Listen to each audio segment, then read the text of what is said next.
My name is AEchevarria, and today I will be discussing with you why doctor-assisted suicide should be legalized for the terminally ill. So I'm going to ask you a favor, and I would prefer for, on this side of the room, those who are for doctor-assisted suicide for the terminally ill to sit on this side, and those who oppose it to sit on this side. And I ask you that throughout my speech, when if I convince you or if you change your opinion, to please switch to the other side. You can move. Okay. So this oppose doctor-assisted suicide, and this is for doctor-assisted suicide. Okay? It's not going to be easy, but it's going to be well worth it. Years of medical expertise demands a doctor to constantly help save lives. Wouldn't the same medical practitioner be the best judge to realize that potential suffering a patient may go through if left to survive a terminally health issue? Won't he or she be aware of the life expectancy, the possible symptoms and the extent of complication, the pain, and the difficulty to manage it and bear it with it? Is there a point in allowing a patient to suffer just to keep them alive for just a few extra days? Don't we all desire a peaceful death? Is dying a crime? Physician-assisted suicides have been accepted by a few nations gradually, realizing that it is high time we answer these questions more realistically now. The biggest barriers have been through religious beliefs. Most religions refuse to approve of any form of self-killing or merciful killing. Nevertheless, we have Switzerland, Netherlands, Japan, Belgium, Colombia, and Albania. They have put their step forward for this practice, and they actually practice the assisted suicide. In the U.S., it's only in Oregon where the doctor-assisted suicides are acceptable.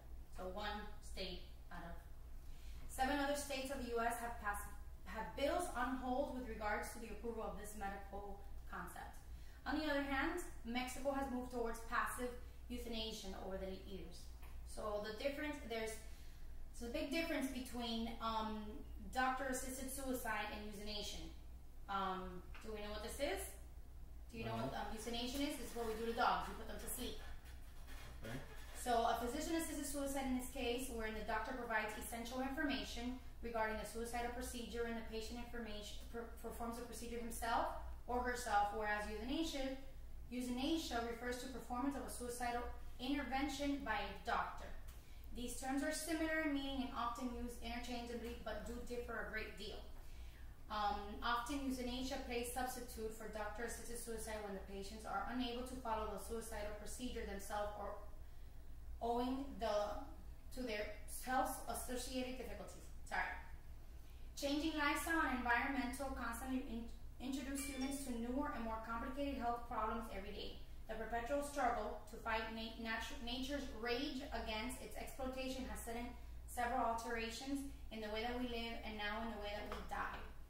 In this new era of life and death, they let us now see how doctor-assisted deaths can help. The right to death is, of course, the patient's choice. An individual is granted the freedom to decide if he or she wants to bear the excruciating pain or experience a dignified death. American Civil Liberties Union expresses the right for mentally competent patients to refuse life-saving medical aid or treatments that the patient may be dependent on. As quoted by Milan Kundera, dogs do not have many advantages over people, but this is one that's extremely important. Euthanasia is not forbidden by law in their case, in any state or anywhere in the world. Animals have the right to a merciful death. If you think life without consent is wrong, then to force a person to live life without his or her consent is also wrong, right?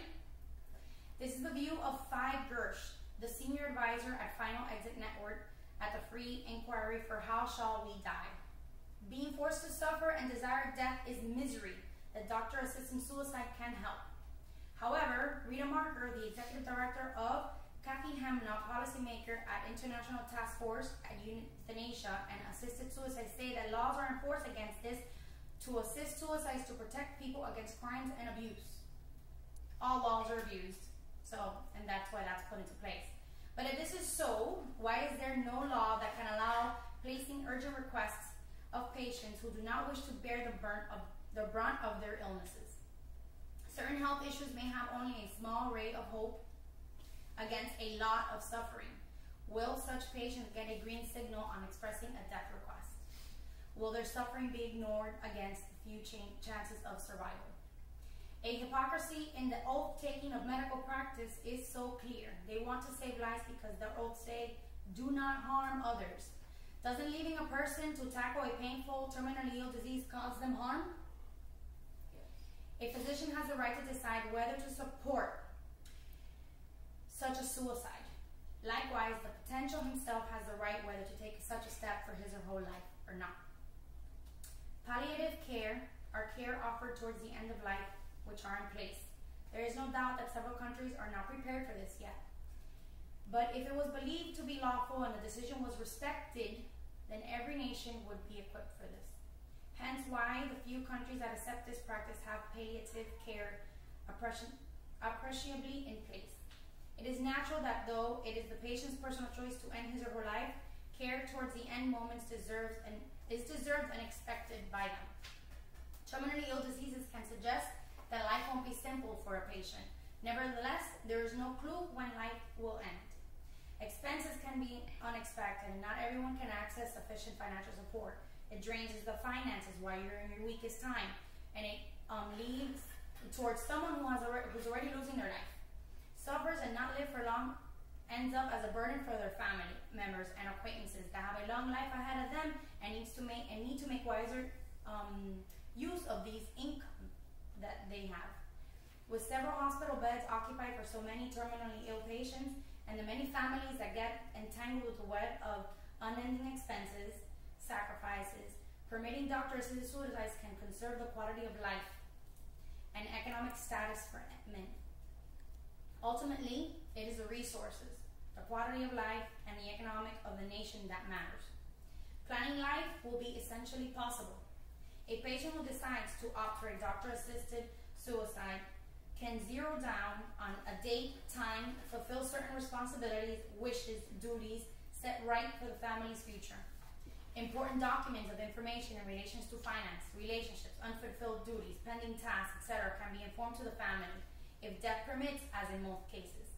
This plays a great role in unburdening the mind and feeling relieved. A living will can also be documented. Here's the most important one.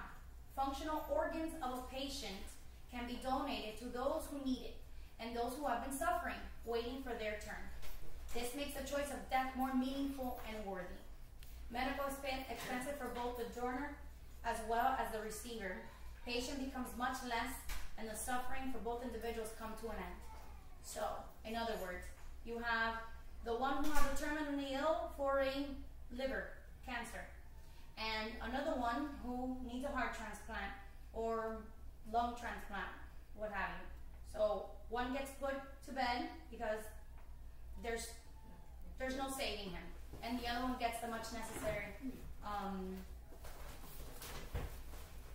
the necessary organs that they need before their whole body shuts down and slowly. I mean, everybody knows how cancer works. It starts spreading through the whole body, and eventually all your organs get shut down. Medical expenses for both donor as well as the receiver patients become less, and the suffering of both individuals come to an end. Most of us hesitate to go for organ donations, and some of us are restricted through religious terms. However, when we are all aware of our destiny and suffering a terminally ill death issue, the value of life is realized easier, and the medical structure of another person can be well comprehended and understood. There are natural, peaceful ways to a medical suicide. The procedure is painless, calm, and does not need to be feared. Family consent is present. There is insurance. Most accepting regions even recommend a counselor to interact with the patient and his or her family so as to assure the patient's consent is credible in the event where the decision of voluntary death and if the family has come to terms. Aiding a death process requires tight regulations. We need to have doctors well trained for the end-of-life care. More laws to legalize the share of lethal drugs. Closely and thorough monitoring procedure of approval of doctor-assisted suicide. The smooth process that does not prolong too much.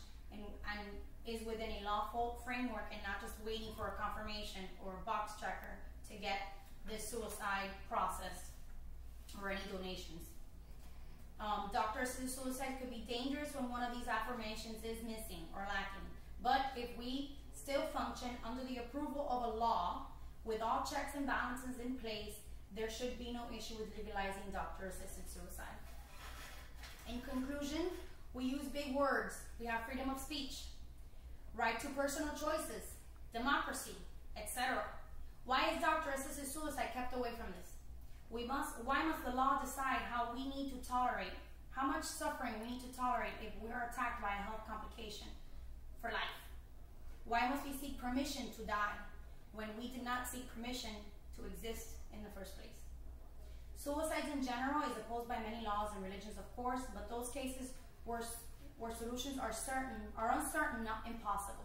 Suffering is extremely high, but at the end, suffering can be a solution. The end to suffering can be the solution. Counseling could play a role greatly when voluntary suicides are disapproved by families. Families constantly feel sorry watching their own suffer to a horrendous extent. Medical advances have developed greatly, and we have a solution to tackle nearly every case of illness. This is only going to grow more and help us avail greater facilities, choices, quality of life, and life expectancy. Hence, I do feel that there is a clear cue to a certain medical case, and there is a scope of improvement.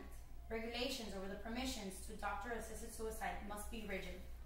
However, when suffering and expenses outweigh the chances of survival, and when the patient wishes to be out of it, the decision must be respected. For we can only watch how bad it can be, but never feel what it is to endure the actual pain.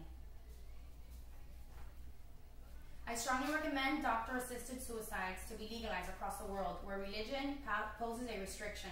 There is still room for personal choice. Nevertheless, let people of every nation in general have a chance to choose between their life and their own death.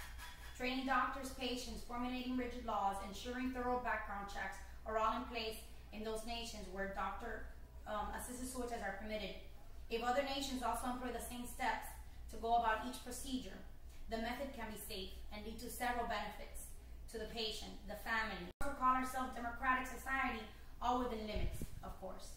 When suffering turns out to be a curse, the best way a family, a nation, and a doctor can aid the patient is to rid him of ailment and pain. And if death is going to prove one of the means of alleviating the patient's grave pain, then one should be broad-minded and compassionate enough to allow the patient to just die. Now, I'm going to pass along these brochures, and there's also a form in the back on how this has helped you familiarize yourself with doctor-assisted. So if you can please fill it out and email it to me, I'd greatly appreciate it. You can take one and pass it down.